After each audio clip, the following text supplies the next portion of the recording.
you've listened to our show before, you know that we don't have any ads. But we do mention Patreon quite a bit, because our subscribers are what helps keep the show ad-free. But what do we really have there? Well, we're going to give you a little sneak peek behind the curtain at some of the things you can access at patreon.com/natfun by sharing our full Session 0 gameplay from Cipher Syndicate. Come along with us as we test out the new mechanics of Esper Genesis, check out our character skills, and step into the adventure for the first time. And if you listen along to the episode, you may even hear a promo code for 50% off your first month of a new subscription. Just saying. I hope you enjoy this Patreon-exclusive Session 0 episode of Cipher Syndicate. Hello, and welcome to a Patreon-exclusive Session 0 for our Esper Genesis adventure. Haven't decided on the name yet. And today, my sci-fi nerdy self is super excited to play Esper Genesis, a D&D 5th edition compatible game system set in a galaxy far, far away from the Feywild and Forgotten Coast. My name's Jackie, and I will be your game master for this adventure. And I'm, of course, joined by a couple space cadets. My name's Dan, and I'm excited to try out this new game system here. Get into space. I'm a big fan of space, so looking forward to this. I'm Matt. I'm also pretty stoked about this. This is a lot of new stuff, but it's going to be a very cool environment to hang out and play in and see how long it takes before we're unconscious. Now, in this Session 0, we will be playing Esper Genesis, which is created by Alligator Alley Entertainment, and we're going to be starting this adventure with a pre-made Crucible Corpse adventure or module from Skydon Game Studios. Skydon Game Studios recently released Phantasy Star Tabletop RPG, which is a cooperative storytelling game where you and your friends take on the roles of heroic protagonists in a boundless universe based on the popular Phantasy Star video game series. It is powered by the Esper Genesis game system that we will be playing, and is now available in both hardcover and PDF. You can check out both Esper Genesis and Phantasy Star at skydongames.com and DriveThruRPG. We'll have links to both in the show notes and on our website, natfunpodcast.com. Let's get started. A long time ago, in a galaxy far, far away. Slow motion words pan across the screen. Pew, pew, pew, pew, pew, pew, pew, pew. Yeah, Matt, you do sound effects. We've combed everywhere. Hey, Fouch. All right. So, before we get started on where you are and what you're doing, who are you? And how do you know each other? Oh, God. You want us to describe ourselves, or how much detail are you looking for here? Well, I'm thinking the Session 0, for a lot of the other ones, we build our characters and then play. So maybe give a little bit of a background on your character, the type that you selected, or, just say a couple of skills. Because again, this is a Patreon exclusive content. So this is different than your episode I'm so-and-so, I'm 10 feet tall, I'm blue. All right. I can give it a shot. I'll be playing Dathkar Krethta. I gotta get used to saying that name. Death Star Mutton Chop. Yeah. Who's basically a humanoid lizard. He's massive, very well armored, large weapons. He definitely likes being the strongest in charge. He respects authority, and he has very little respect for those who can't handle themselves in a fight. So I'm interested to see how that'll play out. I'm hoping to kind of use that angle while we continue this. But as far as how we met, I think we discussed that we only met more recently. Right, Matt? Yeah. I mean, Alrick. Alrick, yeah. So, yeah, I think we're kind of just getting together as a crew to make some money and explore and do a job, Kind of the space version of meeting at a tavern, I guess. Yeah. I mean, Dathkar's just he's always trying to better himself, and he'll take any job that basically presents a challenge to him. So that's kind of his angle here, that he's going to go after things that maybe even are too big for him, because that's his drive in life, to kind of be the best. Nice. And what class are you? I am a Sentinel, or Dathkar is a Sentinel. Sorry if you already said that. No, I don't think Probably I did. did. What about you, Yeah. Matt? Yeah, I'm going to be Alrick Tining. I am a Dendis, which is kind of a humanoid merperson. Instead of hair, I have tentacles. I have 3 fingers and 3 toes on every appendage. I'm slight, very athletic built. Not frail by any means, but I'm only about 5 feet tall, and I'm very leggy. I have a very light skin tone, almost white. It's just got a hint of purple to it. And my tentacle-like hair is also a darker purple color. I am a Cybermancer, which means I can interface with technology around me, but I also still have some combat skills, but very much leaning into technology and Esper skills. I also have a subclass of Pathkin, which makes me a little bit more of an adventurous explorer person. I'm very, proud of my heritage, but I want to see what's out there as well. And what hides in your hair, your tentacle hair? I have a bonded companion, and he is Slick the Squid, and he is purple, the same purple as my tentacles in my hair, and he, instead of swimming, as we are, in different places, he can fly like it's water. So you got a comb over that's a wig or comb over that's on there? Yeah, if it covers up my bald spot, that's what his original purpose was. His toupee's coming alive. Yeah. Please tell me with the name Slick that they're like a vacuum salesman. No. Hey there, you need a vacuum? I Yeah. got a bunch of vacuums here. Oh, you need a watch? Hey, check out my coat. I got a lot He's of watches just here. very, very energetic and interested, and he's got really good dexterity, and he can help explore, but he does not chat. He just is a creature.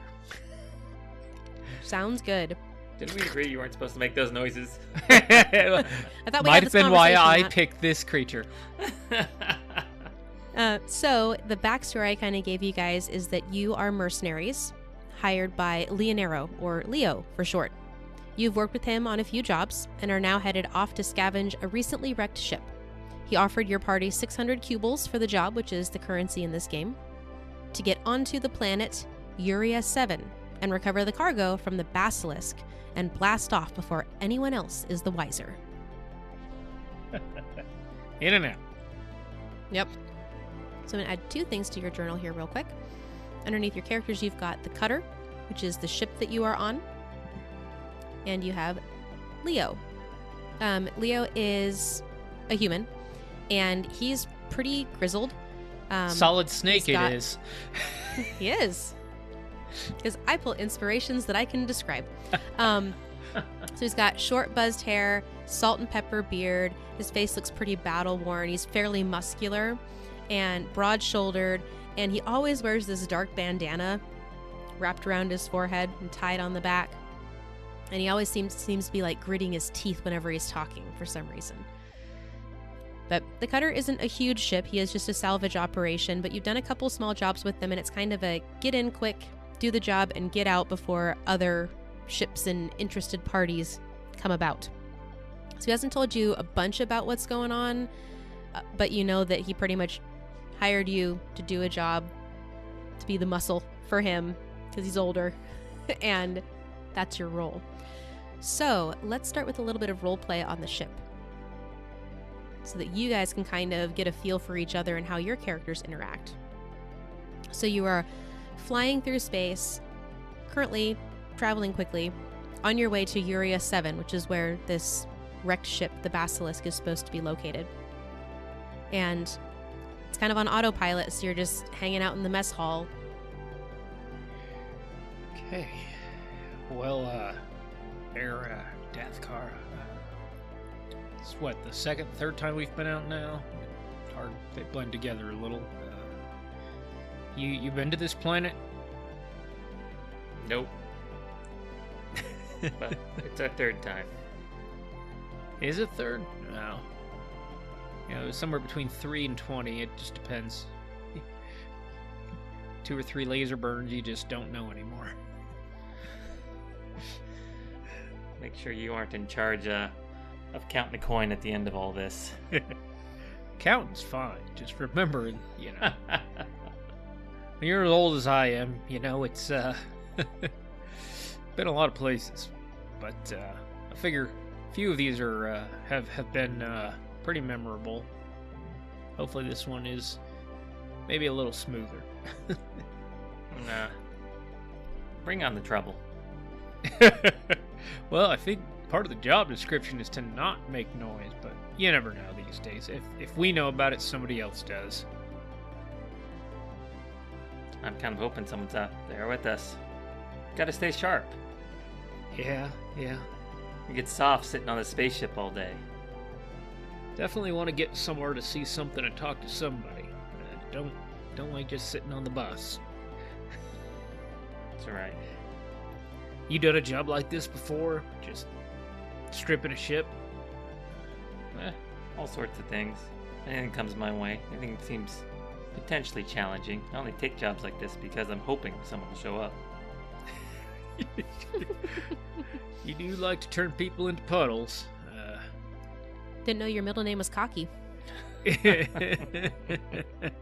Death Star Cocky. And a nickname is Born. Well, like I said, I'll see what I can do about getting the systems up. We'll find what we can find, get in, get out, and maybe try to make a living without getting shot at for once. It's alright. You stay behind me, you'll be fine. What's that old adage? Travel to new and interesting places, meet new and interesting people, and then kill them? Ah, yes. I have that tattooed right over here.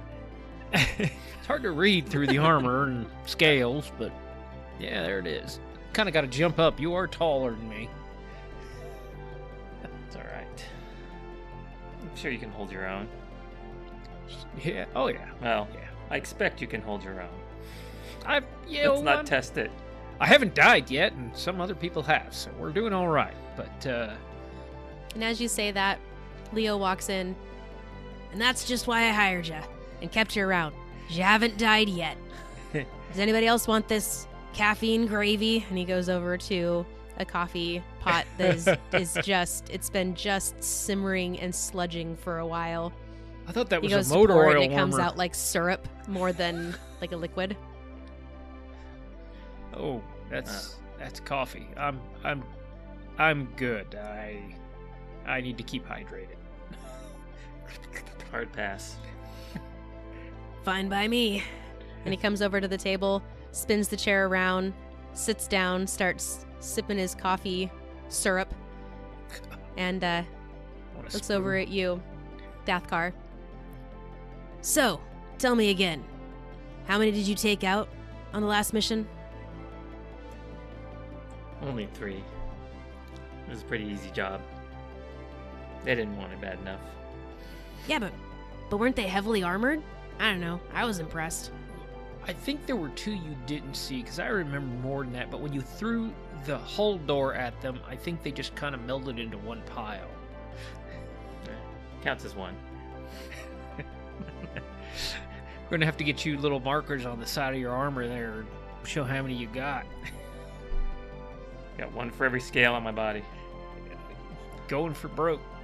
That's a lot of scales. Goodness. Well, and then you, Al. Is that little pet of yours around? I swear, Usually. I either see that thing flying around or it's just gone. I don't understand where it goes. And I just wink, and Slick just, my hair just moves a little bit, my tentacles, and he slides down on my shoulder, slides over across the table, and sticks one of his tentacles in the cup of coffee. He's right here. Yeah, I'm never gonna get used to that. It's family traditions. These little guys, they're good. Handy for exploration when you don't have a tank with you. Little nooks and crannies. So, do what you do. Well, I don't need one of those because I've always got a tank with me. That's why I hired you. Yep. Tank 1, skinny tank 2. Lightly I'm armored, a half a tank. armored personnel vehicle. Yeah. Well, when we put Slick on your back. Is that a nickel joke? Oh, God. Nothing? All right, fine. Yeah.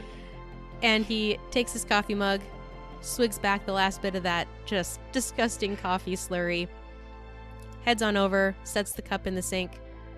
All right, touching down in 5. I'll do a scan of the surface and let you know what the situation is. All right. Get ready to roll out here, guys. I was just gonna come ask, so good timing. Let's gear up and get the heck out of here. I'm tired of looking at the walls. We've got windows. Yeah, gray walls, black windows. Wonderful. Dathkar's gonna stand up and pull out his grand blade and get ready. You gonna shave? I envision a lot of shoulder popping and just like stretching. And Yeah. Well, I see this big, huge beast of a guy, and then all the scales on top. There's just gotta be all this like friction and cracking, and then armor over that and top. It's like, it's just gotta sound like a thing of bubble wrap getting up. I'm thinking like stone falling down a hill, like a bunch of rocks. Yeah, I'm like, okay, I get behind that. Yep. Yep, Al's more limber and just kind of slight, but very athletic. So, just. But yeah, let's get our gear, get out of here. He slides his pistol into his holster and grabs his tech gear, and Slick rolls back up into the nest up there and ready to go. Dathkar's gonna go ahead and stand right by that door, ready to go. Nice. Are you like jogging in place and like doing little like pre-boxer moves? Like a racehorse at the gate, man. Mm-hmm. No, I'm just staring at the door, waiting for it to open. Sounds good. So you guys head to the hangar bay and you're just waiting right there by the main door that's going to open. There is a small window that you can see through a smaller hatch, and the surface of Urias 7 looks almost like the science project of a crazed terraformer as you break into the atmosphere. The rocky surface only bears small patches of flat land, all of which is covered by miles and miles of huge trees and overgrown foliage. You hear over the sensors, "All right, the sensors picked up the location of a small abandoned ship hangar near the site where the Basilisk is supposed to have crashed. There's just enough room for the cutter to fit inside, but it doesn't look like it's been used in years. I'm getting no life scans. So, gonna set the ship down there and meet you guys in the hangar bay." Right. Heard. Okay. Well, hopefully it's not too far out there. It's got air. Got trees. It's new. Haven't seen trees in a while. You see some treetop villages and some large humanoid-esque teddy bears running around with spears. No, I'm just kidding. Oh, no. Poor Matt, your face got so excited as I started to describe that, and I took it all away. No, it's all good. I was actually worried about giant bear yeti things eating me, so, you know. Oh, wait, you haven't gotten off the ship yet. Yep. So, the cutter is able to navigate and fly its way into this kind of enclosed but dilapidated hangar. Doesn't seem to be anything around, and Leo meets you guys in the hangar bay. He walks over to you. "All right, so here's the deal. The Basilisk landed somewhere in the valley just a few miles east. The sensors can pick up the ship's location, but there's way more trees here than I expected. I won't be able to fly cutter over there and land it right next to the Basilisk without risking damaging the ship, and I hired you so I don't have to damage the ship. So, from what I can tell on our scans, the Basilisk appears to be intact, but I'm not sure if there's any power, because again, it's a crashed ship. So, I want to ask you guys if you don't mind taking the all-terrain vehicle," and he kind of points over at the little vehicle, multiple cool tires like a Mars rover almost, in the hangar that's strapped down, and take that over to the ship, survey the scene, and see if you can get power back onto it and just fly it back over here. I prefer transport with 4 legs. I don't know if there's anything with 4 legs that could transport you, buddy. I'll drive. You can get the comfortable seat. Ride shotgun. I know it's not what we agreed to. I'll even double the pay to cover the cost of the extra footwork. Hey, double pay. Maybe that means double the killing. Dathkar, you know? Could be something. Maybe we'll get ambushed by a giant predator animal and you can turn it into a coat, and then you'll feel better about the whole thing. It's a bright side kind of day. I like money, you like killing. It's good. So, I heard that you're in for it, Al. Yeah. Dathkar? I'm in.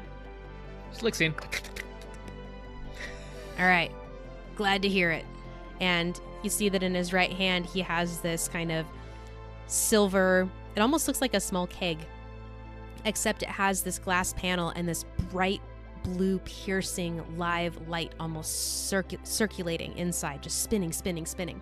And you recognize it right away as a sorium fuel canister, which is the power source used across the galaxy. All right, here's your super battery. This should be enough to get you at least charged up to fly the ship a little bit. It's not going to get you out of the atmosphere, but it should get you back over here. All right. So, jam the sorium in the ship, move the ship here, then explore. Fair enough. We're just going to take a little bit off of it. I just can't get the cutter over there.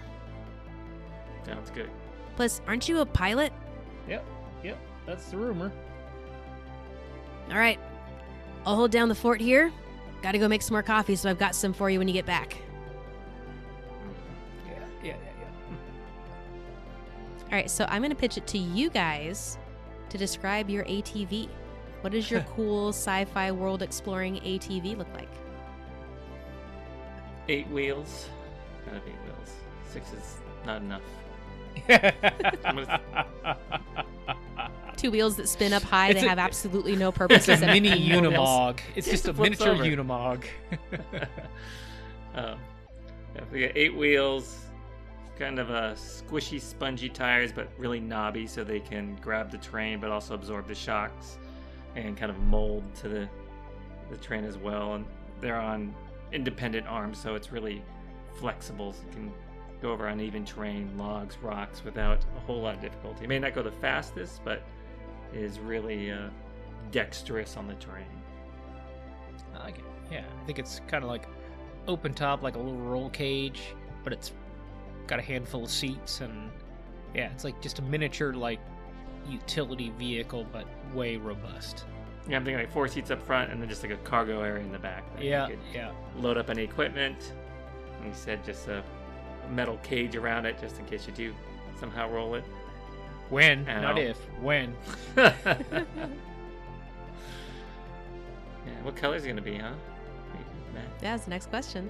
I think everything's basically just gray. Maybe, you know what? It's technology. Maybe it can change color as we go into the jungle. It'll like active camo? camouflage out. Yeah, Ooh, that would be active- cool. Yeah. So it's I'll go with active kind of camo. gray metallic right now, but then as we get into off the ship, it starts to muddle itself into greens and browns. Yeah. Sure, you Oh want yeah, to and don't forget the active camouflage has been a little bit on the fritz, so Cool. the ATV is going to match the environment, but it's not cloaking the people sitting inside. You're Fair just enough. going to be floating in a seated position. It's not like I'm white and purple. It's fine. With a green backdrop, that's not going to stand out at all. Like a shrimp on a deck of a boat.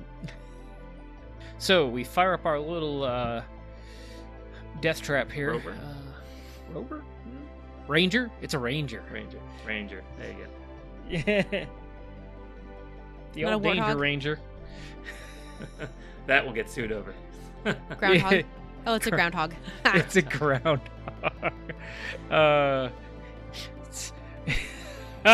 It's Sorry, I like that a little bit more than I meant. yeah, no, Or my brain. intended. You went where you went, and my brain started clicking, and all I'm just call it a honey badger now. All right, so you fire up the ATV. Yep. Hangar bay door opens.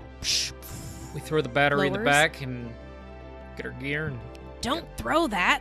well, it's fine. It's volatile materials, man. So is he. It's like a miniature sun, but you know. It's fine. I don't have time to go and get another crew and still get this before anybody else We got gets it. here. We got It cost me a lot of money to get these coordinates. No, it's all good. Do we know anything else about this ship before we go out? Why it went down? Who took it down? If there's a crew? Any of that? It's too late for such questions. I don't pay you to ask those questions. I pay you to get the stuff off the ship. Good deal. That's why you're paying double. All right, double it is. All right, moving on. Dathkar's gonna be standing up in the back cargo area, hanging on to the roll cage. With his, Watch your head. Nice. grand blade in one hand, ready to go. God, that thing's big enough you can actually cut the bushes before I drive into them. That's impressive. Down we go. As you roll out of the hangar bay, this is a dense forest. There are massively tall trees where the trunks, even Dathkar couldn't fit his arms around to hug this tree. Dathkar doesn't hug trees. That's fair. You do smell fresh air. You can hear the sounds of water and streams occasionally as you're driving. You do hear some random calls and sounds out in the forest around you. And it's pretty hot and humid. There's a lot of plant life, and it's not just like pine tree type of plant life, but there's like vines hanging down. There's beautiful flowers here and there, massive leaves, and it's just wet. It's uncomfortable weather. But you eventually go a few miles to the east, just like Leo said, and you see the silhouette of a medium ship. Man, if it were any wetter out here, I could swim there. But there it is. How much caution do you want to deal with this? Do you want to park right up on this thing, or do you want to sneak in? I just don't know if there's anybody on this ship. Can't imagine anyone's here. I don't see anything around here. Do you want to take a look around? Yeah. Let's just see if can we see if there's any signs of people coming in or out of this ship. Tire tracks, anything like that? Yeah, are you hiding? Are you looking? I'm looking. What are you trying to do? I'm looking to see if there's anybody been in and out of this before we walk up on it. We're, maybe 50, 100 feet away. All right, give me a perception check. Perception. First roll of the game. Let's see how that goes. Get that one out of the way. There it is with the 0. Perception, it was a 19, which is shocking. Yeah, way to roll. Yeah. Wasted on this one. Yeah, that's a 19 for perception. He's super alert. He's off that ship. He sees nature, and he's checking out what's going on. All right, so from 50, 100 feet away, you're doing a scan. You're looking not only at the ship, but you're trying to look at the ground. You're trying to see if there's evidence of any travel in the area. And open hatches, footprints, wear and tear, whatever. Yeah. And with the weather, you know that this hot, humid environment is perfect for tracking. And so you start focusing on the ground around the ship, and you do not see any tracks. There's no tire tracks. There's no footprints. And then you kind of start to move up from there, and you scan the lower parts of the ship, the sides, and you go all the way up to the top looking, like you said, for open hatches, evidence of doors being left open, anything to show that there's movement going in and out. And you don't see anything. You do see that the ship has seen better days. All the windows look grimy, both inside and out, because there's some light outside and you can kind of see it shining through. And you can see that the name of the ship was printed on the side, but only some of the letters are left. The Bassi, B-A-S-I, are already flaking away in this hot, humid environment. And even from here, you can see the regular crew access doors look to be rusted or corroded shut with kind of this metal buildup from the hot, humid environment. The only opening that you see is the cargo ramp, which is slightly ajar. Yep. We got an entry big enough for you, buddy. Over there, we don't have to fight with a little door and squeeze you on through. All right. Well. And because you rolled so good on your perception check, I will also say that as you were looking for more corrosion on the cargo bay door, you see that there's some plants and vines beginning to grow around the base. And they are a couple of small flowery bushes, and you recognize them as whiteleaf fellwort, which you've seen before, and you know is kind of an unusual plant. You swear you've read something about they have a reaction to something, but you can't remember exactly what it is. So if you'd like to learn more about it, I would ask for a survival check. Oh, this should go well. Survival. Yeah, looks like we got a white leaf fellwort. God, I remember something about it. I mean, everything here looks like it's made for giants. I'm a little nervous that this planet's going to try to digest us. I mean, look at the ship. It's been here days, and it looks like it's been parked here for years. Surprised there's not a boot on it. Let's look, see if I can remember. What was that plant? That would be a 12 for survival. With a 12, you kind of remember back to the day that you were in class hearing about it, and you remember that you learned there was like a plant that you shouldn't touch, there was a plant you shouldn't get close to, there was a plant that was harmless, there was a plant that was really good at eating live bugs, and all of them had white flowers, and all of them looked like a flowery bush. Okay, well, I can remember it's one of these 4 plants. One of them is not a problem. The other one will try to eat us, the other one will try to kill us, and the other one will potentially try to kill us. So, we may just want to approach with caution, or we may want to just hack at it and be safe. But it could be harmless. But I'm pretty sure there's nothing here that's harmless. What do you think? Just park the vehicle. Yeah. We're not here for plants. We'll deal with them later. Well, it's by the door. We're going in, buddy. What'd you say, Dan? I said, let's just get going. Yep. Just get in there. Okay. Well, you can lead All right, the so way. what does... I keep remembering Death Star, not Dathkar. So what does Dathkar do? You say, let's get going? What do you do? So we park the vehicle, jumps off. I'm going to go to the back door and try to pry it open. Are the plants under the back door, for clarification, or are they just elsewhere under the ship? They're kind of... it says it's a flowery, like, brush. So, like, I would say that they are not heavily grown bushes yet, but kind of a vine that is starting to sprout little branches and these white leaves and trying to grow near the base. So it's kind of the start of ivy clusters. Ground cover turning into ivy kind of thing, like wisteria. Mm-hmm. All right. So you'd have to kind of step over it or walk around it to, yeah.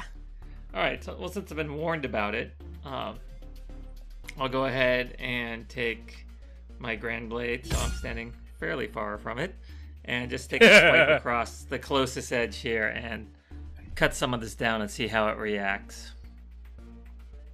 All right. For funsies, let's have you make an attack roll. That's a 12. Not a great start. Wow, that was delayed for us. Holy cow, Yeah. It just came through now. All right, so with a 12, you hack through it, and then you use the flat edge of that grand blade to kind of pick up the piece of the viney bit that you cut off and, like, catapult it a little bit. And as you go to toss it, you hear and you see these little puffs of white spores kind of erupting out of the flowers. Well, it's one of the bad ones. I don't know what that is, but... Yeah, Dathkar's going to go ahead and pull out of his kit. I believe he has some flares. Yes, he has 6 flares. So he's going to take a flare, light it, and throw it on the plants here. See how they like that. Nice. So... Oh, it's always me lighting stuff on fire. That's right. How the tables have turned. You throw the flare, and as it hits the plant, not only do you watch just like firecrackers down this vine, all the spore pods just burst, but the plant actually seems to hiss and recoil and retract back into probably a good 15 feet away. I'll look back at Al and be like, problem solved. Gardening's That done. is disconcerting, going. but yes. Yep. Well, you want to try to yank this door down? You want me to climb up in there and see if I can hit an open button? So the cargo bay door is open just enough that you can kind of climb in through that little triangular crack, but it's not fully open, like you can walk up, grab a crate, and unload it. Well, would Dathkar be able to fit through it? Because I'm That's like what I was 7 wondering. feet tall and like 500 pounds. Let's have you do. We'll just say you can make it in there too. You're Chris? able to with your muscle. I'm not even going to make you do a strength check. You're able to muscle it to a point, and then the hydraulics have it locked. But you're just able to make it in. Perfect. All right. Let's climb up in here. All right, so now you guys have a map. Now, there is not dynamic lighting on this, so I need you guys to have good theater of the mind. But you climb in, and which of you has dark vision? Not me. Alrick has it. All right, so Al, you can see much clearer, but it's still going to be in kind of grayscale. But I will say, Dathkar, this room you can see okay, but as you advance further into the ship until you power it, you are going to have progressively a harder and harder time seeing the different spaces and rooms that you come across. So I do have a flashlight. I'm going to throw out there. That's technically in my kit. So. If you'd like to use your flashlight, then I will retract that statement. Yeah, I will have a flashlight. All right. That or a flare, but flashlight seems more fitting. As you step into the cargo bay, it's about 30 feet across, a good 60 feet deep, at least 40 feet tall, all metal paneling. And there are even layers of dirt creeping up the cargo access ramp. And a quick glance makes you fear that the heavy rust and corrosion on the seals means the ship is no longer airtight. Looking up into the exposed cargo area, you can partially see some old, battered crates. And across the way, you see the doors that lead into the main components, the main parts of the ship. Well, as much as I want to look at the things, let's get this heap back over to Leo and dang it, I'm trying to find the stupid cutter. We'll get back over to the cutter. Yeah, thank you. Yeah, let's as much as I want to look around, let's get this thing powered up, and then we'll get it over to the cutter. Did you bring the battery? I was messing with the you plants. brought the battery. Yeah, I thought you brought the battery. I'll slither on out and get the dang old battery. I could go grab it and come crawling back through the door. Thing weighs as much as I do. And I'll set it on the hull here in the middle of this cargo space. He's definitely eyeballing around, but he wants to get to the fine engineering and get this battery plugged in. So he's going to head straight for the hatch at the other end of the space. Okay. Can you guys see the map that we're on? Yes. Okay. And can you guys control your tokens? Yes. Yes. Okay. All right, so you place the Sorium energy cell in the middle of the cargo bay area, and you continue straight towards the doors into the ship. What about you, Dathkar? Dathkar will basically stand by the entrance, the cargo hold door that we entered through, and try to just pay attention for any noise or trouble from the outside. It feels like this is a pretty secure space, that if any trouble's coming, it's going to come from behind them. All right. Al, as you get over to the doors that lead into the main component of the ship, you are kind of starting to get close. You put your hand up to hit the button that does the really cool sci-fi pocket doors. Yep, open the hatch. And as you're about 5 feet away, you hear the crates to the left of you start to shift. Oh, boy. Hey, Dathkar. Yep. We got Nope, you don't have time to react. Give me a second. I'm not done describing. Oh, boy. You hear the crates next to you shift a little bit. And scattering plastic containers as this massive thing bursts forth from one of the crates, partially down in the metal grating of the floor, is Oh! a big old buggy. Get the raid! This is a Corpios. This is a big, massive, chitinous creature, and it has extra legs, it has little pinchers, it has antennas, big black beady eyes, and it's got big clampy mouth on it. Clampy. And it's going to kind of stand up and call out and wave its arms around in the air. And now you can do that little reaction you'd like. We've got bugs. And can I attack this thing? Because it's definitely not part of the crew. Yes. And I will put you 5 feet away from it, so you're not completely right in its range. Actually, I'm wrong. You can't shoot at it right away. We have to roll for initiative. It's been so long since we did this, guys. Yes. Initiative. Excited. Oh, initiative. You really don't want to What did die. everybody roll? I rolled a natural 20 for a 22. Nice. I rolled a 12. I really honestly expected to roll better considering how excited I am to kill things. That is... Well, and I don't see a 12 on there. I see a 6, my man. Oh, 6. Sorry, I was looking at the previous roll. Sorry. A 6. Oh, God, that's awful. Would make a difference. I'm in the same spot no matter what. Don't laugh. That's fair. Buggy's in the middle. That means Al, you're first. Yep. And Al raises his hand. He doesn't even reach for his pistol. He's so freaked out, and he just lifts up his hand, and he gestures, and his eyes flash, and out of his hand comes an energy beam surrounded by digital code and this purple-blue light, and it shoots at this bug. And I cast Sprite Beam at it. Nice. That would be a 17 to hit. Oh, totally hits. And that would be 9 points of force damage. So this beam slams into him, lights up, and just pushes on him. I mean, it's way too big to push him back, but it's like he's getting hit by like a blast of energy from an engine. And as he's kind of reared up and waving its legs around and kind of doing its little insectly roar, it stops as it gets hit with that, and its head kind of gets thrown to the side, and it comes crashing back down and looks straight at you. Oh boy. How far am I from this little guy right now? You've got a nice 5-foot gap. It popped out before you got right up on it. I'm gonna back up about... You're welcome. I'm gonna back Go up hide about, behind Dathkar. Yeah, I'm gonna actually back up to the southeast behind the crates, adjacent to Dathkar, but not next to him, right here. So I've backed up about 15 feet, and that would be the end of my turn. Pathetic. Get some, big guy. Well, unfortunately, it's not his turn in the turn order. You really pissed this giant bug off, and it is going to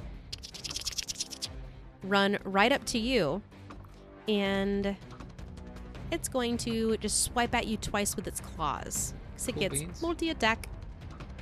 Fair enough. Crap, I forgot to cast the spell. It's really good with its claws. Yeah. So, what did you forget to cast? Oh, my armor up. That's fine. Well, is that a bonus action or an action? Yes. I believe it's an action. I know, I need to look.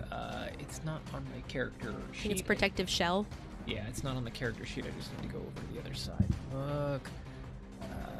Protective shell at will. Da-da-da-da. Yeah, it's activation time is 1 action. I'm looking at Cool. the compendium. Thank you. Yeah, it's just it's missing. Yeah. Yeah, but anyway, it's an action. Cool. No. So, yep, here I live now. All right. It's really good with its claws. Sorry, not sorry. Smack. Crash. Because it rolled a 19 and a 23. Yeah, with an AC of 13, I'm pretty sure that connects. Yep, so first one is 6 points of damage, second one is 3 points of damage. Okay. Ow. Wow.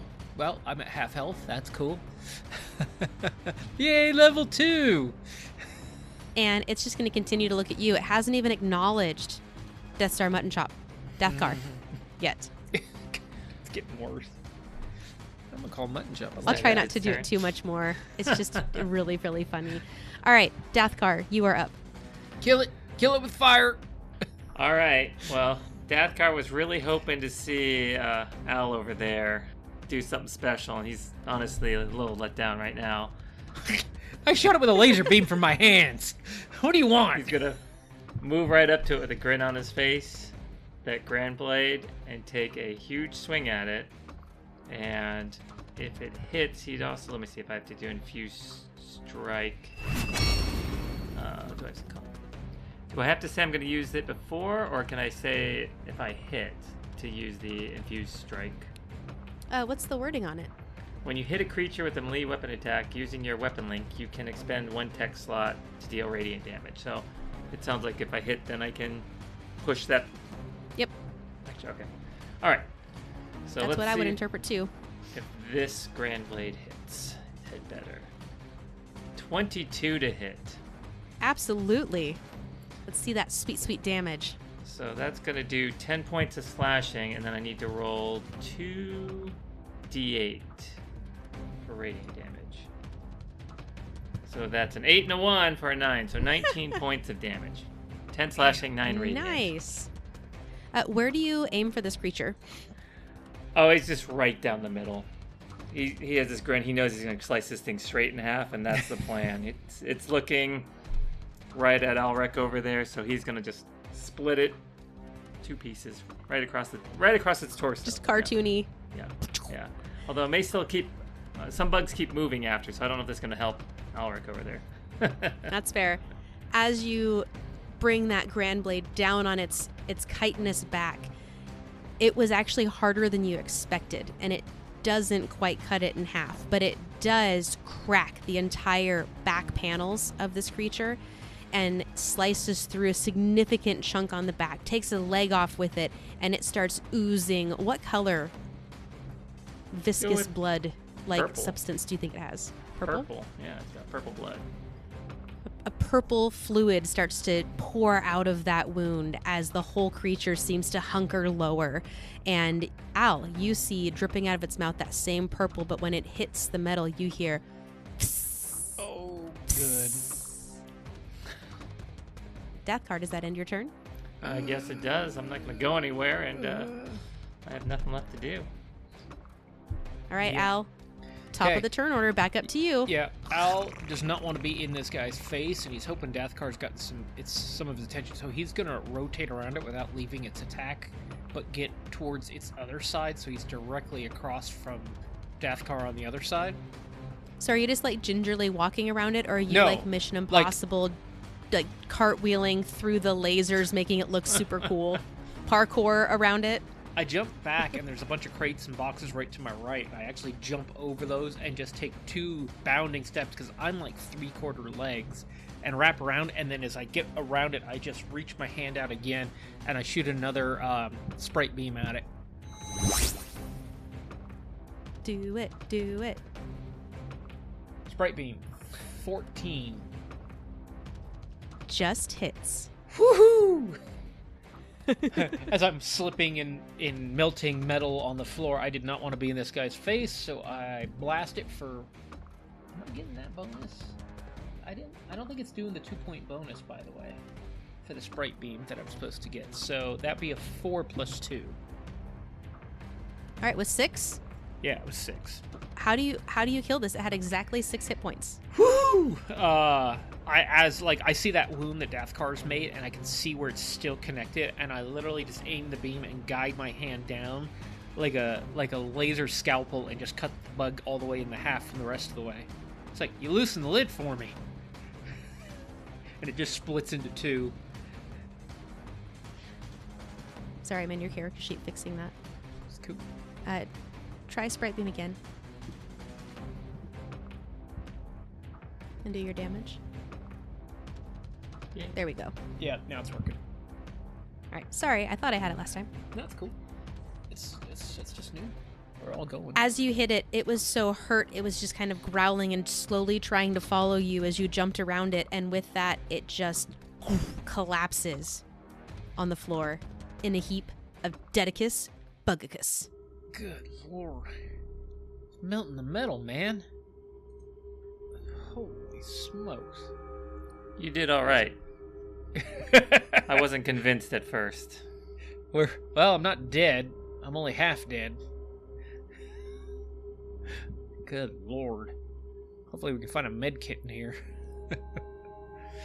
I'm bleeding from the ears. What does your blood look like? I'm thinking my blood is because of the pale. I actually think it's very almost clear, like plasma.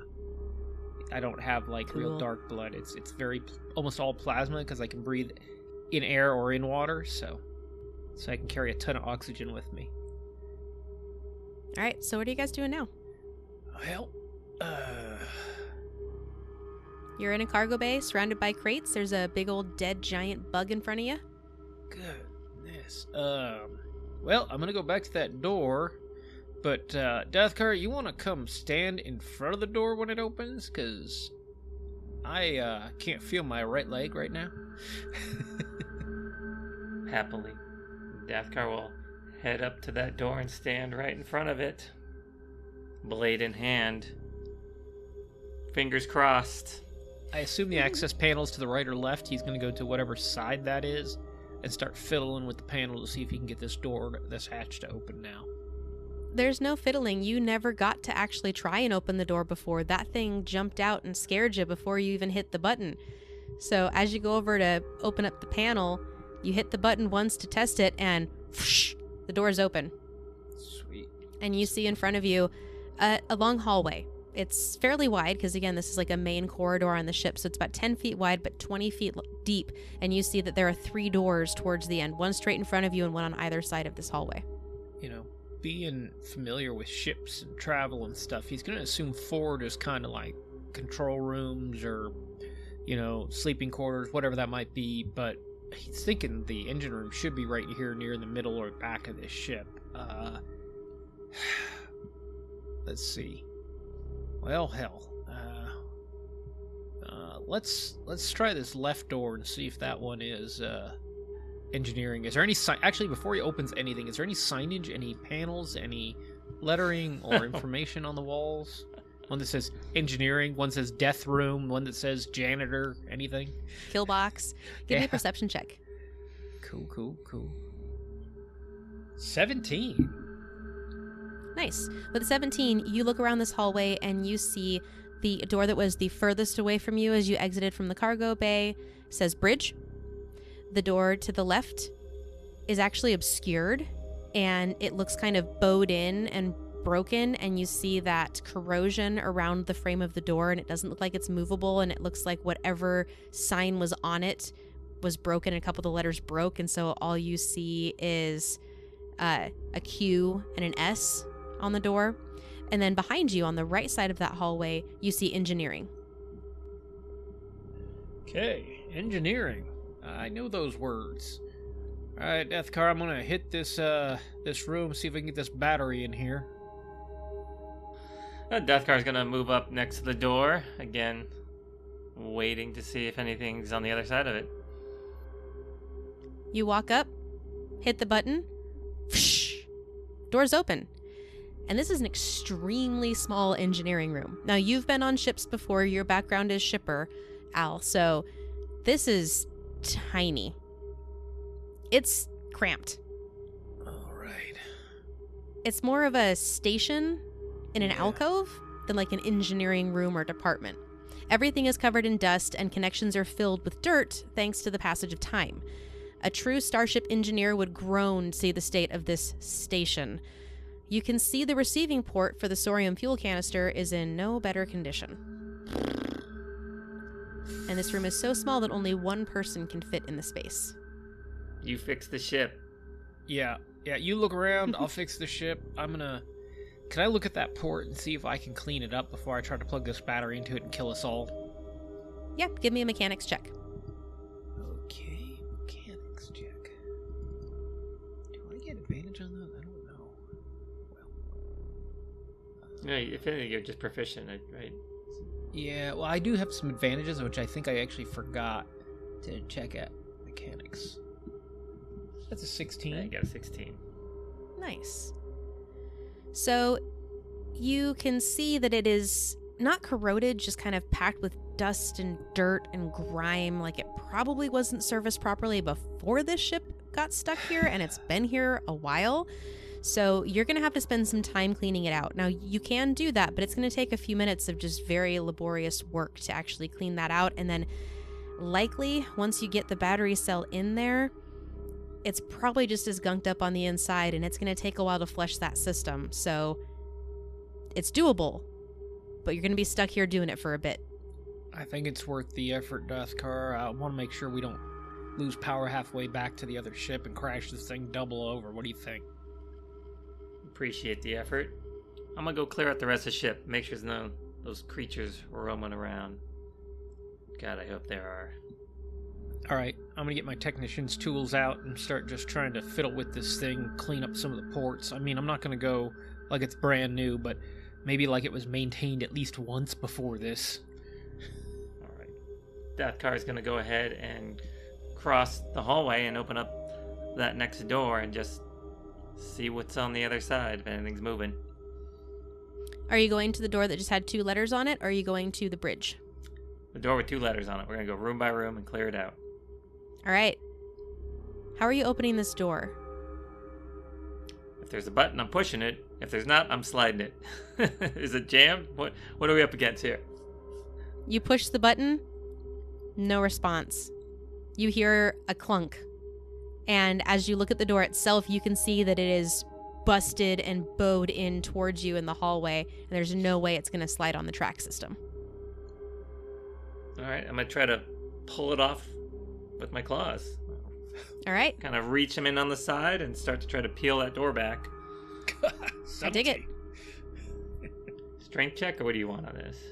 Let's see. If you're going to use your claws to damage the door, then let's do a claw attack. Claw attack. To 16. Nice. Let me double check one stat. AC of this door, 22. Damn it, door. Damn doors. Unfortunately, it is higher than 16. So you go to get your claws in Space there, doors. and instead of that peeling it back like an aluminum can, it's doesn't seem to break the metal of the door. This seems pretty damaged from the inside. Doesn't seem like it's going to move. All right, I'd like to take my grand blade, try to slide it between, and see if I can't pop it open like just a large lever. Okay. I need Is that another an attack. attack? Yeah. Come on, the dice tell the story. That's a 14. Damn it. Damn this door. I'm getting angry at this door.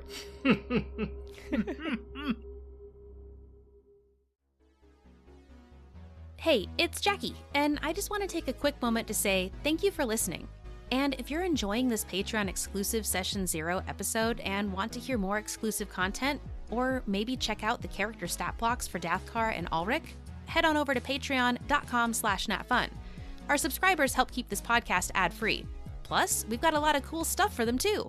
Not just Session Zeros, but also cutting room floor clips that didn't make the final episodes, pre-episode warm-ups, and even a little bit of merch. So please, check it out. And if you want to score 50% off your first month of a Nat Lite or Nat Fan subscription, just enter the promo code Basilisk. That's BASILISK. You can subscribe at patreon.com/natfun or click the link in the show notes. All right, let's see if Dathkar can get that door open. You jam your grand blade into the other side, and you go to try and pry it and bend it and bust it in any way, shape, or form. And as you're leaning hard on that blade, you get a closer look, and you can see not only is the door bowed, but you can see that corrosion through this, what should be the slight gaps that you've made at this point. There's not light or air moving through. It's that same rusted corrosion that you saw on the outside of the ship. So this is rusted in place from the other side. We can always cut it open when we get back to the other ship. No, I'm going to go ahead and put the grand blade away, take my power gauntlets, and just try to hammer this thing. I'm going to give it one more shot. Bring it. That's a 15. And with that, you are hammering on this door. You can actually hear and see some of the metal grates kind of vibrating and moving slightly with each of these massive punches, and this door is not moving. It's not going anywhere. It's not like I'm doing anything delicate back here. It's I fine. know. I was about to say, how do you enjoy the noise I'm making right now? Bang, bang, ship's shaking. I'm gonna get All right. Slick out and have him crawl inside this freaking battery compartment to clean it out. Well, Dathkar is sufficiently satisfied that this door is immovable and nothing's going to come from the other side of it. And he will go ahead and head up into the next doorway into, I guess we would say, the cockpit of the ship. The bridge. The bridge. So you does walk that into door the bridge. require anything, or is it open? At that door, it has the same button as everything else, and you're able to hit it, and there's just a much of the, like, emergency power systems can operate the doors, and that's about it. Right. Doors, you walk in, and you can see a pretty standard bridge. There's a couple of different computer arrays where you can see there's a navigation area, there's a combat station, you can see there's the area where the captain would sit, there's kind of a big domed kind of reddish orange globe, which is where you'd have your map and your main controls. You can see there's the windows that you should be able to see outside of the ship, but they are completely covered in moss and funk from sitting here for a while in this humid environment. And you see there's a couple of rows of chairs on either side of this large room, which is about 30 feet wide with some little half walls and about 20 feet deep, kind of a little bit of a point toward the nose of the ship.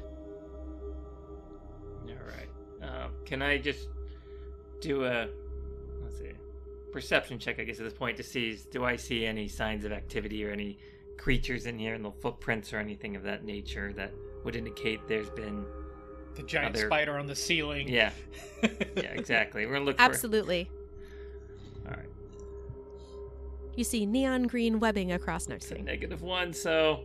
Oh, I got a 1. It was a 2 for a 1. Well, it wasn't a nat 1, so it could have been. It could have technically been I'm worse. in a ship. Yeah, it looks like a bridge. He's going to turn through the doorway and yell, "All clear. Hurry up." Okay, give me a minute.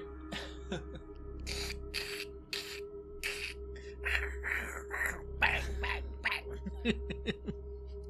And you are finally able to clean out that battery station, and you're able to put the power supply in, and it's supposed to illuminate. And it does. But it illuminates red, which means it's still not quite enough power, and it's probably connected to another power station on the ship. What the hell? Alright.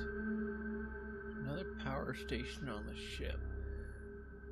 Alright. Thinking this out, must be up in the bridge. I didn't see anything in the cargo hold, so maybe there's a master of the switch that's busted or something. So he's gonna head up to the cockpit with The bridge? yeah, the bridge. Thank you. I'm going to call it cockpit for the Let's rest call of it this. all of the pilot things except for bridge. Yeah, The he's driver's seat, Yep. the horse buggy. Yeah, he's gonna kind of come in and The see chariot. what Dathkar's doing. Say, you find a power station up here or a master switch or something? It's saying the old battery back there isn't pushing enough juice up to the front here, and so. Nope, wasn't looking for that. Was just looking for creatures. No creatures. Fair enough.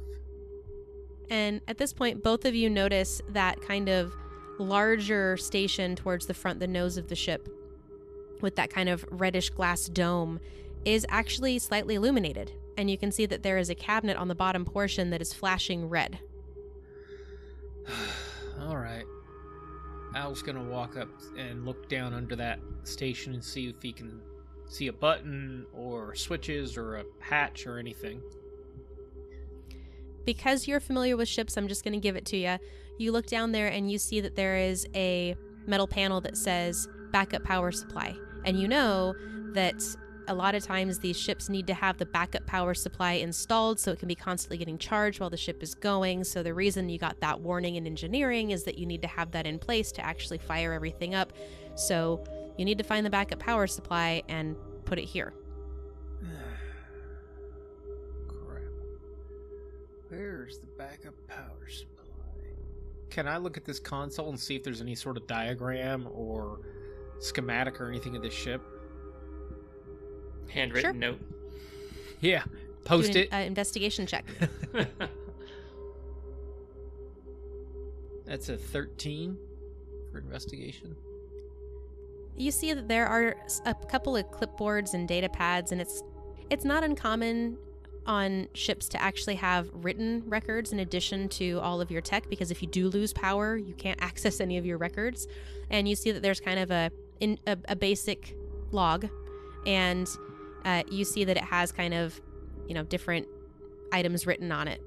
Extra seats. It's got some stuff about the inventory. It's got some stuff about the food that they need to order. And then you do see a Post-it stuck on there that says, remember to get the backup power supply out of the cargo bay. Crap. All right. Dathkar, let's go look for a battery in the back there. I think we got to jam that over here, and then we can fire this thing up. All right. Dathkar will head straight back. I'll be right on Not his stopping, heels. right into the middle of the cargo bay. Take his flashlight and start looking around. You see lots of boxes and plastic containers all over. Wonder if these bugs are attracted. You know what? I'm gonna go where I was standing. I remember jumping over something by the bug. I'm gonna go look over and see if in this general area on the right side of the cargo bay, and see if I see anything over there. Looks like a battery. If I hold my flashlight, can he have advantage on the roll? It's not even a roll. If you guys chose to check the boxes, I would have told you what was in the crates and boxes. You didn't choose to check the boxes. We're not here to check cargo. We're here to return the ship. Yep. I know. We aren't looters. We're salvagers. Slight difference. So you start to kind of open some of the boxes, and you're able to find Dathkar over by you. You're able to find in some of those small plastic boxes that were kind of displaced by that bug, the Corpios. You're able to find some medical supplies. Woohoo! Enough to make a healing ampule, and some random tools. And in that big one that you'd kind of jumped over, you find on top of it is kind of like this modular backpack, and it has a very hard case around it, and you immediately recognize it. It's one of the carrying cases for batteries. And you're able to open it, and it's slightly corroded, so it's been out in the environment at some point, but Yep. You found the backup battery supply. All right. Dathkar is going to go ahead and clean his grand blade with the bandages he found. No! I'm bleeding out of my ears, man. All right, I'm going to take the backpack, sling it over my shoulder, and carry it back up to the bridge. And I will say, Dathkar, the healing ampoule, it is a liquid that you can either drink or inject, and you regain 2d4 plus 2 hit points. It does take an action to do so. Cool. But we'll say, I like our house rules for when we've done healing in the past. Bonus To action. use it on someone else is an action. To use it on yourself is a bonus action. Okay. So you have one of those. And I will add that to our items in the journal tab right now. Nice. What was it? 2d4 plus 2. 2. 2. Okay. How many hit points you down, Matt? You're down, what, 9? I'm down 9 hit points. Not too bad. Alright. Dathkar, while you're doing all this, will walk up and use his regenerative force. He sees you're struggling. Hands are shaky and all that. So I can use my regenerative force here. I'll pop it in the chat. But I can draw from one of my tech slots here and restore my Sentinel level times 5, so I'm 2, so that'll give you 10 back. So I'll top you back up. Well, That's cool. I can't take all of it, so it'll save at least one of those. I can't. It's just Oh, okay. I think it's straight across, right? Okay, I didn't know if you could control. It doesn't let you split it. I think it's just, but that's fine. Oh, cool. We're having fun. You have here. a regenerative pool that replenishes when you take a long rest. With Yeah. that pool, you can restore a total number of hit points equal to your Sentinel level times 5. As an action, you can touch a creature and draw power from the pool to restore a number of hit points to that creature up to the maximum amount. So you've got 10, and you can do any number you want anytime you touch. Oh, okay. And when you take a long rest, your pool completely Oh, regenerates. so it's not a tech slot then. It's regenerative force. So I should actually update this to 10 total on mine. Okay, I see it here on my sheet, so I'll have 1 left. Okay, that works. Apologies. I may have misinterpreted some things when we were building. No, the that was other we day. didn't update it when we leveled up to 2, so this makes sense. I was trying to figure out, I thought it was a tech slot, but it's not. Perfect. You want to hold a couple of those Easy. back? No, you can get 9, it's fine. I don't plan on taking any damage here. Well, I want you to also have a couple left if I go down again, so just throwing it out there. I got 1. Just to tell you how disappointed I am before you could die again. Yeah, fair enough. I'm only half dead. So you're going to give him the 1 point as an action and use your bonus action to do an unarmed strike and knock him back unconscious? Mock me, then knock me. Yeah. Let's see. Astrophysics. I'm kind of looking back. I'm going to clean this battery up before I put it in since there's some corrosion on it. And then try to slide it in that console that's under the control panel. Okay. You are able to do so, no problem. Just jam it in there and let's get going. Jam it in, and he slams the door on it, he latches it, and he's hoping things turn green instead of red. They do. Woo! I am a genius. Look at this.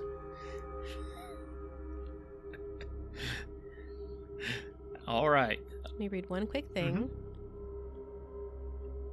Ooh, I'm wrong. You are not able to do so easily. No. You need to make a mechanics check. Mechanics check to get the battery in. Okay. Mm-hmm. Okay, mechanics. You holding that flashlight? 17 for mechanics.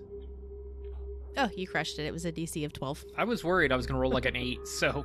Because I got 0 in mechanics. I've been rolling really high, actually. Okay, so yeah, I slide that in, close the latch, know that it needs to be fiddled, fuss with it a little bit, get it in there, and then stand up and look at the console, and I'm looking to see if I can power this darn bird up, at least get lights and system check before we throw it up into the air. Dathkar's gonna go sit down on the chairs to the right side there. Put his feet up. He's got nothing left to do. Your job is not to fly the ship. Yeah, once I get this thing fired up, I'm going to drop the back door, see if it'll drop, and you can go run and get the old Ranger, load it up, and we'll take it back with us. You want me to drive that thing? Oh, crap. All right. Well, do you want to pre-check the ship? Fine. Fine, I'll give it a shot. Let's see if I can get this vehicle back in the back. Just ease it on in. Just ease it on in. It'll be all right. Run over the bug if you want. Actually, don't, because it'll damage the Ranger. Don't do that.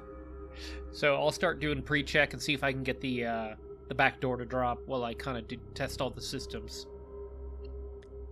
All right, so backup power supply goes in, bridge lights up. You start to see the standard diagnostics running, and you see a timer start. And you see it says fuel system flush. And you know that when that timer goes, after 2 minutes is what it's showing, someone needs to be in the engineering room to lock the fuel cell, the thorium fuel cell, in to actually supply the power, because it's flushing the whole system. So you got it kind of set up, but someone actually has to like twist it and lock it into place once the system has been flushed to actually have the power to do the ship. All right. Dathkar, you watch this console, you tell me when it hits 0, and I'm going to go back to engineering, yell, and I'll throw this, lock this power source all the way down. Ship's old school. You need a master key this thing. Okay. I'll run back to engineering and wait for the signal to push the final button to get this thing to lock down. And as you run back, you notice that all the doors that you've been opening, because it's on emergency power supply up to this point, and it hasn't fully repowered the entire ship, they're just sitting open. Okay. So you didn't have to reopen doors to get back to the cargo bay. Cool. And as you're walking back to the engineering room, you hear the sound of motors outside. And you hear some gruff voices talking. And you hear someone call out, "Hey, seems like you guys found old Basil. Gotta tell you, though, she's in our territory. But we're feeling magnanimous today." "What's magnanimous?" "Shut up. Give us 150 cubles for a salvage fee, and you can fly our treasured landmark out of here." Give me 2 seconds and I'll have my associate come out and bring his wallet. Yeah, Dathkar's got a big grin right now. I won't say what else is big on him, but he's all around very excited. Forte! All right, what are you doing? I yelled, Dathkar, we've got visitors. How much time's left on that clock? What did we start off with when he went back there? You said 2 minutes? 2 minutes. I would say only about 15, 20 seconds have gone. Yeah. So, well, Dathkar will go ahead and head straight back to the gate there, and he's going to hang off to the side, to the left side of the gate for anyone who comes in to get a drop on him. Can I attempt to hide? Sure. Absolutely. Make your roll. What do I roll for that one? What are you trying to hide behind in the cargo bay? Okay, yeah, there's... actually, let's go to the right side. There's a pile of bins and boxes. He's going to take a note from what the bug did, and he's going to stand behind some of the stack boxes. His grand blades down off to the side, ready to go. So I will make a stealth check. Okay. That's a 15. Not bad. That's pretty good. That's bad. You're able to kind of crouch down, and not only are the crates obscuring you, but because there's no light in the cargo bay area, you guys didn't hit any switches to turn the lights on because you were just responding. It's still really dark in there, so not only are you obscured by the boxes, but there's a big shadow cast from the cargo door itself, because again, that whole cargo ramp is not fully open. It's just open big enough for someone to climb in. So you're hidden by shadows, boxes, like, you're good. Knowing this is going on, and he's got to watch this clock, Alrick's gonna run back up to the bridge, and he's gonna watch that clock, and when it gets within about 5 to 10 seconds of being done, depending how this whole situation goes, he's gonna run back to engineering and hit the button, but he's gonna keep an eye on that back door while he's looking back and forth to prepare to throw something down the hall at these guys if they come through the door. Okay, so I'll say you're not even close to the 5-second point yet. Yeah. You're making this whole plan in your head, and you're looking back and forth, and about 30 seconds have passed from when you said my associate's getting their wallet, and that voice calls out again. "How long does it take to get that wallet? We're giving you a whole ship." He's counting his change. He'll be there in a second. "How about we just come in there and count it for ya?" Oh, I wouldn't recommend that. Might be best if you stay outside. We have a pest infestation. "So do I." Get in there. Go see what's going on. And we're going to have... Measure. I don't remember how to flash stuff. There you go. Ah, there we go. I was like, there's some button combination. Mad Max has showed up. So, because you're in the ship that the light is just starting to come back on, for you, Al, it's what? 5, 10, 15, 20, 25, 30, 35, 40, 65 45, 50, feet. 65 feet Yeah. away. You're not going to get a super clear look at what this is, but you see a humanoid form with a tuft of hair sticking up off the top start to like climb in through that open cargo ramp opening, that gap. Yeah. But Dathkar, you're right there, holding your breath so you don't breathe on them, as you see this heavily tattooed, kind of has like a vest breastplate of metal, some tubes coming off of it, a rebreather on their face, some arm gauntlets for protection, and a combat knife, and a nice old green mohawk. This human step in and nervously start to look around in the cargo bay area. Dathkar is gonna fling the boxes in front of him out of the way, just aside, and take a swing with that Grand Blade. So I assume I attack with advantage on this. Absolutely. Right.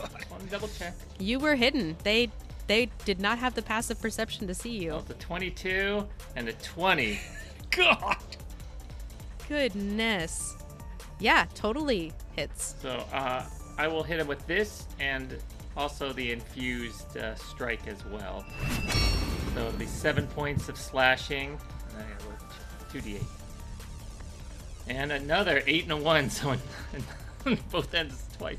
So 9 points of radiant damage. All right, so a total of 16 points of damage. You just cleave through, just on a diagonal line through the middle of their torso, through their belly button, Well, just the top half of their body. Just I was thinking that I know go ahead. humans are he's got this chest plate on, but humans always leave that lower portion, their abdomen there. It's the squishiest part. So just coming low and right across and section him straight through. Just emptying him like a bag of rice, huh? Yeah. So he's just kind of sitting there, and you can just see his body kind of slide off top to bottom, just 2 clean pieces. I assume I killed him on that one. Oh, absolutely. And I'm going to call out, why don't you give us 150 cubles, and I'll let you live. And at this point, it's been probably, there was some dialogue back and forth. We're at like over a minute and a half. That's not how this works. I was told you have a wallet. You can just throw it out the hatch. We don't need to bother you anymore. I'm going to toss the top half of his friend out the cargo door. I would like you to make an intimidation check for me, please. It's a 15. That works. Oh man, this job got way harder. And you hear the bikes just motors spin up and drive off. They don't want any part of this. Okay. Start it up, Alrick. And I'm working on it. We're down to about 10-15 seconds. Yep. Okay. Get the bike as soon as I get this thing powered up. I'll run back to engineering and I'll count 10, 9, 8, 7, 6, 5, 4, 3, 2, 1, and then I'll slam the latch closed and hit the engage button. For just a brief moment, the ship's engines snort like an old thoroughbred, psyching herself up for a race. Then the engines roar to life, rattling the craft as if you're sitting on an avalanche. The bridge's control lights blink twice as their display screens flash fully on as data lines scroll up the screens. All of them are now fully illuminated. Far too many of them, though, are flashing red. Half of the main holo display flickers on and it's spinning on a horizontal axis far too fast to make out what it's even showing. Then, the rattling smooths out as the craft lifts with a metallic groan, like a large, tired beast pulling itself out of the mud. The light filters through the bridge windows, shifts, and you feel the ship's stabilizers kick in. The holo display inverts and remains stable, letting you view what you can't see through the windows. She flies. Heading back to the hangar should be a piece of cake. You hear the rear cargo ramp close and seal. How hard could this be? I was going to say, can I make an attempt to bring the groundhog back aboard? I just want to see if I can drive it on there. Sure. I'll say, okay, I'm gonna bring this thing not all the way on the ground, or maybe a couple inches down, but that ramp should make up the difference. And I drop the rear ramp button over on the engineering station, then run over the controls, so that if they chase him back in, I can just pull us out of here with the door open or not. So is that a mechanics check for me to attempt to drive this thing? Yeah, I was just gonna look up how to. Let's see. I'm just doing this for fun Because they've got like. Oh yeah, my guy's not proficient awesome. with equipment, so. You're cool. I dig it. Because technically you're supposed to be able to just drive vehicles, but I still would love to see a type of a check. So what type of check do you think this should be? Maybe like a dexterity check? to see if you can navigate it onto the ramp that, although the ship is powered, it's not working exactly 100% like it should. It's like 80 to 85%. So it's kind of like sputtering a little bit, jumping up and down. That ramp's not sitting nice and nice and flush. So you're going to have to like time it and feather it just right to not just pop the tires on the ramp. All right, let's give it a shot. Tires are cheaper than the whole thing. Just get it in. Dexterity of 0, so let's go with this. It's an 8. DC 12. Damn it! All right.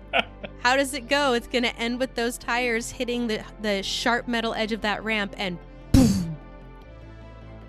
Dathkar's going to go ahead and try to time it. It's not really his thing. This finesse, he's all claws. And he just gets frustrated and just guns it finally. He's impatient and guns it and just slams it in there, slashes the front tires, crushes in like the front steering arms and everything, and just kind of it's useless. Gets off. Are you in? Angry, and climbs up and says, "Forget it. It's not worth it. I'll buy him a new one." It's sort of in. Alrick just kind of starts the ramp tilting just to slide it into the cargo hole the rest of the way. Just beat up. I said, it's cheaper to fix it than to replace it. I don't want to lose our pay. But we will say, this happened because people were shooting at us, right? You cannot do that. Dathkar crashed it. Yeah, okay, fine, you tell him. And Alrick's gonna gingerly, with low speed, give this thing a little throttle and try to pull it up off the ground and just above the tree line start to fly it back towards the hangar. All right, it's going to take a couple minutes for the Basilisk to reach enough altitude to actually fly over the trees. It's a very slow climb because all these systems are coming online and there's some error codes and things going on. But you're not that far away. It didn't take you very long, 15 minutes to get here on the ATV. It'll be far less than a ship. So it shouldn't be crazy, but you know that the electrical systems are kind of wacky right now. Yeah, I'm not going to beat this thing and racehorse it over there. I'm going to go just a little faster than maybe the vehicle got us here. That way, if we go down again, it's manageable. Strap yourself in. All right, now since you are monitoring the ship, where are you sitting, Dathkar? Dathkar's in the cargo hold, just kind of poking at this, whatever you called the creature. What was it called? He's investigating. Scorpios. He's kind of infatuated with, its teeth and its talons, and he's just kind of studying this creature, trying to learn more about it. So next time he comes across one, maybe he'll be able to slice all the way through it. Nice. Just like repeatedly hacking to sense the density of the different portions of the... Eating a hole in the ship as he's flying. Yeah. She's a peach, man. She's a peach. All right, now, Al, since you're monitoring the computer systems, can you please give me a computers check? Computers check. Yeah. 17 on computers. Nice. So not only are you monitoring the computers, but you've flown ships before, and you're able to see that even though the data that's going across the screen is a little bit fast, a little bit frantic, you're seeing certain commands and things that you're familiar with, and you're actually able to catch some things a little bit earlier than someone that isn't quite as adept at flight and computer systems. Mm-hmm. Mm-hmm. So the Basilisk goes up, takes 2 minutes or so to get up to the right altitude, and starts heading towards your rendezvous point with the cutter. After about a minute in flight, one of the electrical conduits explodes, sending a shockwave through the hole. Oh boy. She's gonna try to buck us off, man. Hold on. And as you call out, the electrical discharge starts to actually electrify the ship. So everyone's gonna need to make a dexterity saving throw, but because you've been monitoring the computers and you saw what was coming, you're able to call out. Dathkar's aware. You both have advantage on this check. Dexterity save. Okay. Mm-hmm. Well, that's fortuitous. I rolled a 20 twice. My first roll's a 1. Come on, advantage. Second to 17. Nice. First nat 1 of the game. He almost So, stepped in so the what do bug. each of you do to try and avoid this electrical shock that you know is coming?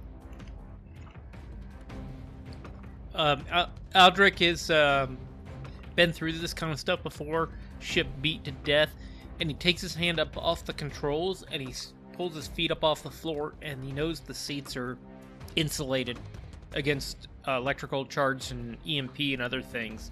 So he just pulls back, has to kind of let it free fall for a second off the controls, and as it passes through, then he grabs the controls again and starts it back up into the air. And Dathkar was more of dumb luck. He was messing around with this creature here, the Corpios, and had basically kind of climbed up on it. So he was insulated from the hole accidentally. Now, both of you do still take half damage. Oh, good. So I will say, Al, you know this shock is going to come. You kind of assume the position, and then the ship lurches. And unfortunately, your shin just barely gets just close enough not to make contact with the desk, but enough that it can arc you. So you take 2 points of lightning damage. Wow, that stings. Dathkar, you are up on the Corpios, and you hear this staticky sound coming towards you, and as you turn, you start to slip your boot. Are you wearing boots or are you barefooted? I'm barefooted. Claws. Your foot slips, and you just barely catch the metal grates on the ground as that shock moves across the cargo bay, and you also take 2 points of lightning damage. Jeez. This thing's coming apart at the seams. Let's see if we can get it over there and put her down. Dathkar is going to kind of enjoy the sensation of that little bit of pain. It doesn't exactly upset him. It energizes him. He feels more alive. Freak. Now, Al, you rolled so good on your computer's check. You continue to fly towards your rendezvous point. You're almost halfway there. Actually, you're a little bit over halfway there, and you start to see codes coming through that are alerting you to a potential engine shutdown. Oh boy. We gotta make some decisions. I think I'm gonna hot rod this thing on in. So I'm gonna climb a little bit and see if I can glide it in the rest of the way. I'm going to need another computer's check. Cool. This is probably where it all goes to hell. Well, actually, hold on. Let me read. There's a big list of options here. So you want to... Kind of thinking I want to get it up with some altitude, and then I'm going to start pulling power out of the engine so it'll come down and start taking strain off the engine, and I can land it without destroying it, but I'm taking strain off once we've got a little altitude to try to blimp it. Yeah. Okay, it'll still be a computer's check for me. Cool. Knock on wood, come on. That's a 15. I'll take that. Nice. So you start to try and pilot it, and you continue to see those codes out of the corner of your eye, and you recognize a couple of the commands, and you are able to not only add a little bit more power, but you are able to do an override that provides an emergency jump start of the engines. So instead of that engine failure, you are able to kind of give them a boost, just like you said, and you do for like a couple seconds. You don't think it's going to happen, and the ship starts to just float down a little bit, and then you hear it kick on, and you're able to push it and get it there. I would definitely find a seat with a seat belt pretty quick, buddy. It's going to be a rough landing, I think. Dathkar will go ahead and head up to the cockpit, cabin, Bridge. Oh, he's doing it on purpose at this point. Oh, I know. The outhouse, the bedroom. The flying bridge.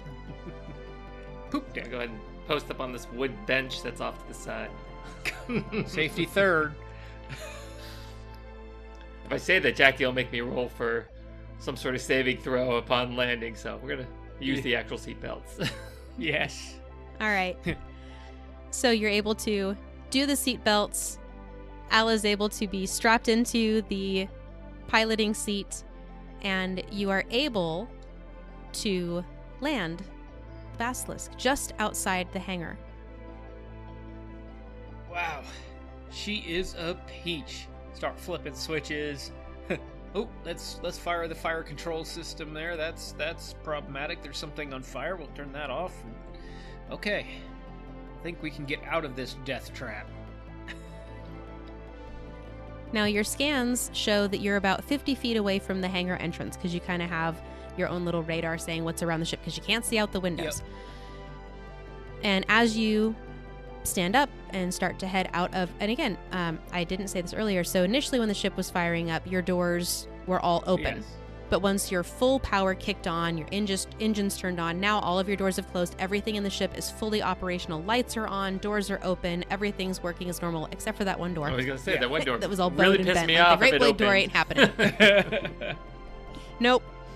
But your scans show that you're about 50 feet away from the hangar entrance. The ship lands with only a minor rattle, and everyone can breathe easy. The Basilisk, however, is now on minimal power. You can see on the computer systems that there's not enough fuel left to fly, no shields, weapons, the main systems are down, but you do have, again, enough power for your doors and your lights. As the craft settles on its landing gear, all of the lights flicker, and then the emergency panel flashes. And you can hear banging, crashing sounds from the cargo bay. Someone is attempting to override the cargo bay doors from inside the ship. What? And on that note, we're going to end our session 0. What the? I didn't check that closet. Oh, man. I thought about it. I thought of how I should have gone back there. I did too when we first got in, and then a bug tried to eat me. I got distracted. It's all right. I'm going to blame on the poor lighting that I didn't see that closet over there. No dark vision. No dark vision. A flashlight has a tight Yep. beam area. Only so much I can see in it. All right, so we are going to start our first episode of our adventure right here. How are you guys feeling? Other than the couple of bugs in the character sheet that I think we caught, how are you guys feeling about your characters? Terrible. I want to pick a new... No, I'm kidding. I love it. You were a kill monster. It's going to be awesome. No, it's fun. I think there's just a lot of little technical stuff. I want to spend some time getting more familiar with the terminology and the environment a little bit to be a little smoother. But beyond that, I think we worked out a lot of that just even today. I think we're going to be a way better at episode 1. It's fun, though. Yeah. Say there's definitely like hearing all the checks we did, and I was like, oh man, anyone of these goes wrong, and we're going to be like Matt's flying things in the computer, and I was like, we're going to end up crashing. And I was just waiting. Oh, yeah. I'm like, come on, 8. Just would shove this thing into a ditch bank, man. We got lucky. We had a lot of good rolls tonight. I had a lot of good solid. rolls. I'm probably screwed after this because Yeah. none of those checks, I had no bonuses on any of those checks except the dex. Nice. So it was all hard Well, and rolls. this particular module is like an introductory one. Yeah. And let's see. It's designed for 3 to 7 first level characters, and it's optimized for 5 characters with an average party level of 1. So you guys have an average, so that would essentially be 5 total. Yeah. You guys have 4 total. Yeah. So it has suggestions on each of the kind of encounters that you're going to have, how to modify it for a stronger or weaker party. Cool. So, for example, the raiders that you guys had run into, there were less of them because of your party size if you would have gone out to engage with them or if they would have rushed in. Kind of wish we had. So the nice thing about the module is that it does have for each of the encounters like variances to adapt it to your party. I've done some in the past that don't tell you how to adapt it, and that's always hard when you've never run it to know if it's too powerful or not. So that was helpful for me. But it's also a little bit hard running a module because I've read through it multiple times. I'm familiar with it, but it's not something I created, and I'm the kind of person that like if I read something out of a book, I kind of know it. If I rewrote the paragraph in my own words, I'd have known like to my core. So it's a little harder for me just to read through. But I hope it was still fun for you No, it guys. seemed very smooth. I mean, I felt like it was all natural. All the checks and everything we did were like everything was kind of seamless. It wasn't like, wait, I have to go back and you have to do this thing. It was very much like you already kind of had us in our place. Yeah, I mean, we had little bumps just due to little things, but otherwise, I think, the mechanics are cool. And what's kind of fun is because it's sci-fi fakey, my brain almost has an easier time imagining what's going on than we do in like the fantasy world. You know, I don't know Yeah. if that makes sense. Yeah. It's Like probably gonna weird receive so stuff much going more on is science okay. fiction. Yeah. My brain just goes to that easier True. than fantasy. Yeah. So. If I could challenge you guys to each come up with like 2 key moments for your character, and you can choose if it's something that you would have shared or not. Like it could have been a cool, battle moment of glory in Dathkar's past, and maybe a shipment gone awry where you were able to sweet talk your way out of a situation, or jump into engineering right off the seat where there was a person that was shot in the head and save the crew, or like, whatever, like some cool thing in your past just to give your character a little bit more moxie. And then again, choose if you would have shared that with each other or not, just to kind of help define, because the backgrounds are helpful, but I don't know. Yeah. I think it's nice to think of like a couple actual things that happened, if you guys are good with that. Yeah, I like it. Yeah. Okay. Drop it when the moment's right. All right. Well, thank you guys for the session 0. I hope you all enjoyed listening to it. And on that note, We hope. I had been thinking about this actually. I can say, yeah, what do we want to do? I was thinking, hope you find yourself a ship. and a crew. Well, a crew be some friends. Okay, we could actually keep ship. a computer. We could keep the org. Yeah. A console. Yeah. Oh, console. Ship. There you go. Console, crew, and blast into your own NatFun. Fly. Blast. I was gonna think travel. Travel. Launch. Launch. There you go. That's better. Launch. Yeah, that's perfect. Okay. All right. Ship and console work. I had been thinking spaceport. So what if it was spaceport, a ship, a crew, and launch? Yeah, I like that one. So we hope you can find yourself a spaceport and a ship, or a spaceport, Or a ship, and a crew. That's So you can launch into your own NatFun. Yeah. All right, who wants to do which one? I'll do the first I'll one. do a crew. I like that one. Okay. Do you want to do spaceport and ship? Sure. And then I'll do the launch. Yeah, because that goes Sounds together good. pretty well. Yeah. All right. And on that note, We hope you can find yourself a spaceport and a ship. And a crew. so you can launch into your own NatFun. Good Bye. night. Bye.